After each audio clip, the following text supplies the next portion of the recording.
Okay, so with Ignition over the years, one of the things that people have always been trying to do with Ignition is to move data in and out of the platform and get around from different sources. The first thing that we did at the very beginning was move data from PLCs and OPC servers to SQL databases. We have a strong set of PLC drivers, and we continue to expand that. This allows us to move data from between PLCs and OPC servers and leverage the power of SQL to work with any database that's out there. Now, over the years, we've added many more connectors, such as the ability to connect to REST APIs. We've added MQTT, and that's been really crucial for Ignition. And now we've added Kafka with Ignition 8.3. And as we go forward, we plan on building more integration with more cloud-native services, such as Google Pub Sub, Azure Service Bus and Fabric, AWS SQS and SNS, and much more. Of course, this multiplies the sources and the amount of data coming through Ignition. With the need for more data sources, we realize something, that we don't want to be prescriptive for how you should move data around. We also don't want you to write a lot of code for how to move data around as well. We need a simple and powerful framework to move data around in a low-code, no-code environment that is centrally managed, easy to troubleshoot, and provides a lot of flexibility. So that's why we created a solution called the Event Streams module for Ignition 8.3. If you look prior to event streams, as people were moving data around, they did that in a lot of different unique ways, but it required a lot of expertise in Ignition to know all different parts of Ignition and to put configuration in multiple places. So if you look at a couple of these examples that we're showing here, one of the things people want to do is send data from, send tag data to external REST APIs. Well, that would mean that they have to write tag chain scripts, or they might write timer scripts that's going to use Python code to grab the data from the tags and then to go and send that, post that to a REST API that's out there. So that involved writing code for that to happen. And you got to kind of figure out when you want to send that data. Another example was that we want to receive just JSON messages from MQTT. I want to subscribe to a topic that's just pure JSON. And in order to do that, we have to create a custom namespace in Ignition. We have to write the JSON message to a tag or a set of tags. And with MQTT, we've always been pretty prescriptive about how we work with that, in that the data coming in and out is going through our tag system. But what if you didn't want to go through the tag system? What if you wanted to, to go direct out, publish data directly out to MQTT? Well, that required, you could do it. It required scripting, and again, possibly timer scripts or tag chain scripts to make it all automatic. So as you can see, we've had these connectors. There's different ways that we can move data around, but we've been pretty prescriptive for how that works. Another one that we've seen that's been pretty predominant lately is to be able to receive data from REST API at Ignition. We want to add an endpoint to Ignition that a third-party solution can post data to, that we can bring in and handle and do something with that data. Well, that required the web dev module.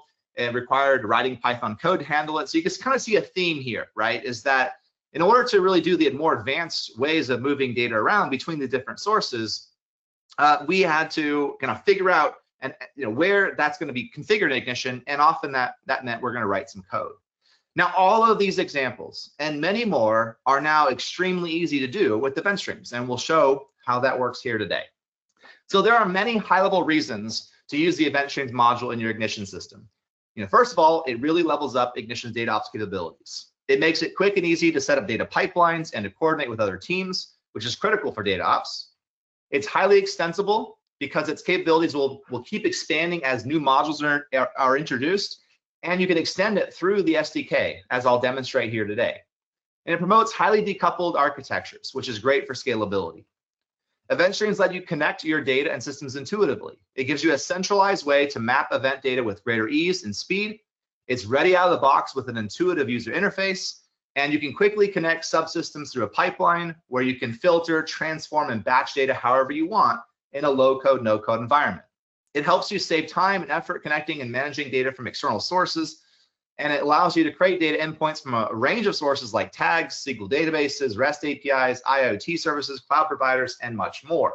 With its centralized event management, you can connect sources and scale systems quickly, all from inside Ignition. With event streams, you can easily see where your data is coming from and where it's going to go, and you can handle tag changes and manage database events and alarms all in one place. And last but not least, event streams allows you to integrate all of your systems. Because event streams can handle data from APIs, Kafka, MQTT, and other message queues, and push it to any internal or external source, it doesn't have to be a tag. And this means that you can subscribe to and publish data with additional context like metadata to now more systems. So let's talk about how event streams work before we get into demonstration. An event stream is essentially a pipeline, and it maps data from a source to multiple handlers. In the pipeline, you can coerce, you can transform, filter, and you can batch data however you would like. Both the sources and handlers are both extensible and decoupled. So extensible means that we can add new sources and handlers through our SDK, whether Ignition does that or whether you would want to create or introduce your own module. And with being decoupled, it means that sources don't have to know about handlers, and handlers don't have to know about sources. And that means you can easily connect disparate systems together. So let me give you an example here. Obviously we have one source. So we set up a pipeline where the data can come from, let's say, an MQTT subscription. So data is coming in from MQTT. Once the data is published, that comes into the source, into the pipeline in Ignition, and Ignition is going to handle that. That gives us the opportunity to filter that data. We can then transform or manipulate that message. We can batch it to make sure that it's going to get to our final destination. And then we can handle that data, like writing it to a SQL database or sending it out to a web service or publishing it to a different pub subsystem like Kafka. We can do anything that we want with this. So let's look at a couple of examples of that. One would be that, just like I was mentioning, I'm going to get data from MQTT, bring it in, and we're going to write that record to a SQL database. Be able to store that record or update a record in a database very easily. And this now, as you can see, would avoid having to go to any tag. I can subscribe directly to that pub subsystem and write to a database without having to go through the tag system. Now, of course, tags are a big part of this, and you may want to, when a tag changes, you want to take that data and write it somewhere, like push it out to web service. Or you may want, of course, to bring data in and then write it to a tag. There are many possibilities for what you can do because of this framework that allows us to uniquely connect these different sources and handlers. Now, a couple of important things about the Event Streams module. One is that you can define one or more streams. So you can have many pipelines that are running in parallel in Ignition. It is designed to be a very scalable and highly performant to handle a large amount of data moving through this system. All the streams are defined in one place, and you do that in the designer. There's a new area called event streams, and I'll show you this, and you can easily see all the streams you have, and you can name them what you want, so that when people are trying to figure out how we're moving data around Ignition, we have a pretty good idea. We can go through those and see exactly what's going on. Every stream you that you create or pipeline you create is going to have one source. So that's where is the data coming from. Then you can have one or more handlers, and that's where is the data going to go. So once the data comes in from that source, we can send it to multiple destinations at the same time. So it's really very easy to work with and very powerful with that. Now let's talk really quickly about the sources and handlers that we have right now. We've got quite a few different sources that we've come out with. This is all from the initial release. We'll be adding more as we go forward. But right now you can bring data in from tags inside of Ignition. So when tags change, that could be a scalar tag. It could be a UDT tag that's changing. It could be a document tag. Anything that's changing, we can bring that into a pipeline. Event listener is listening for events, whether that is somebody from a prospective application pressing a button and sending an event into a stream, or whether that's an alarm event that we want to publish to a pipeline and handle that alarm event. Or if we're sending a message through our gateway network, if we have multiple Ignition servers connected together and we want to send data and send events through that gateway network and have it handled on a pipeline somewhere else, that is what the event listener is for. We have HTTP, and HTTP is the example I was saying before where we had to use web dev. Now, with the event streams, it's built in. It still uses the web dev module, but it's built in where it'll add the endpoint to Ignition automatically for you. Again, I'll show you an example of this here today, where then I can post data in and we can then handle that information. So a third-party system can post data to Ignition. MQTT is now the ability to work with vanilla MQTT. I can subscribe to any topic that I want. It could be any payload format that we want. It could be a pure JSON message, a string message. It could be XML. It could be whatever you would like. Now can now come into a source. And this is really unique because prior to having event streams with MQTT, we could handle JSON data, but it had to go into tags. Outside of JSON data, there wasn't a lot of support for other formats. So this is really, really important that we can now handle anything with MQTT.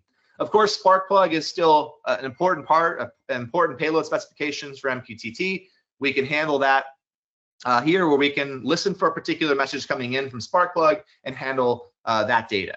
And then last but not least is a new module we added in 8.3 as well for Kafka. We've had a lot of customers ask for Kafka because they want to receive data in from their business side through a Kafka message and handle that in Ignition.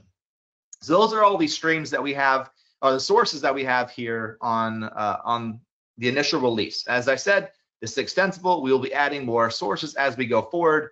For example, Google Pub Sub and AWS and Azure, their service buses, we'll be able to connect to those. OPC UA has events. We'll be able to tap into the event streams and bring those sources in. So this will continue to grow as we go forward, but this is what we have right now. And then lastly here, let's talk about the handlers before we get to the demo. The handlers are the destination. Where do we want that data to go? And you'll notice that some of the handlers are also sources, right? And that I want to subscribe from them, and I also want to send it to them.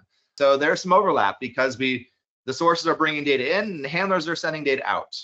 So we've got right now the ability to write to a database, where we can insert or update a record in a database. We can send a gateway event, so I can actually at the end of the pipeline, we can send to another event stream. We can kind of chain event streams together by sending out the event to somewhere else on the same server or different servers. We can use the gateway messaging if we wanted to send a message to the Ignition gateway and have it handled through the message handler, so it can get data out. Maybe we bring that into a prospective client or something like that.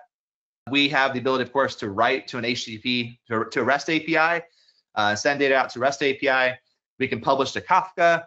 We can write to our logging system, so you can actually see in the logs, you can see a message that from the handler of a pipeline. We can, of course, publish to MQTT, and that could be any publishing on any format that you want, any topic payload there. And we also, of course, can write to a tag. With that, you can write to a document tag or any kind of tag in Ignition. And then last but not least is we still have the ability to use scripting. It's still powerful. There's some people want to use more advanced features, and you could write a Python code so to handle the data and do whatever you want using our standard system functions or Python libraries that are there that we can leverage.